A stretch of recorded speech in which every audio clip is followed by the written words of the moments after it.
Keindahan motif dan keunikan proses pembuatan kain kawai kanduk khas Kabupaten Ogan Komering Ulu Selatan mampu memikat mata dan minat pengunjung dalam Sriwijaya Expo 2025.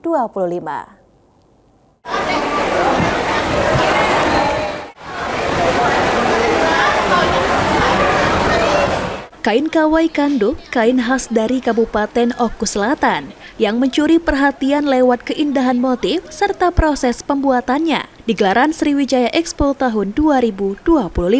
Staf Dekranasda Oku Selatan, Ria, mengatakan, perbedaan kawai kanduk dengan kain lainnya terletak pada proses pembuatan menggunakan benang emas yang dilakukan dengan cara disulam secara langsung. Harga kain kawai kanduk dibanderol Rp550.000 sampai dengan Rp4.000.000 tergantung motif dan proses pembuatan. Kita bawa ini motif kawai kanduk dan ini motifnya motif kayu aro yang kedua. Jadi dua motif yang kami bawa. Ini khas Oku Selatan.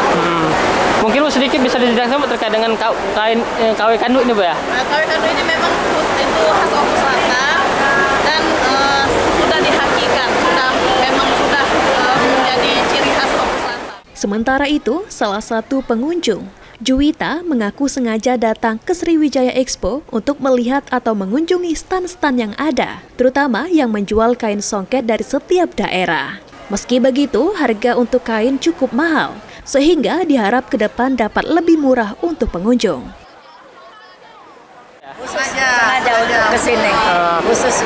Yang kita cari apa di sini, Bu? Yang kita Barang-barang unik, yang murah meriah. tadi sudah kemana, Bu? Sudah ke stand mana, Bu? Tadi sudah, Bu? Sudah keliling, tinggal stand mana yang belum dikunjungi. Tapi kita memang ada beli barang itu, Bu? Beli kayak songket. Ada Sudah beli apa tadi, Bu?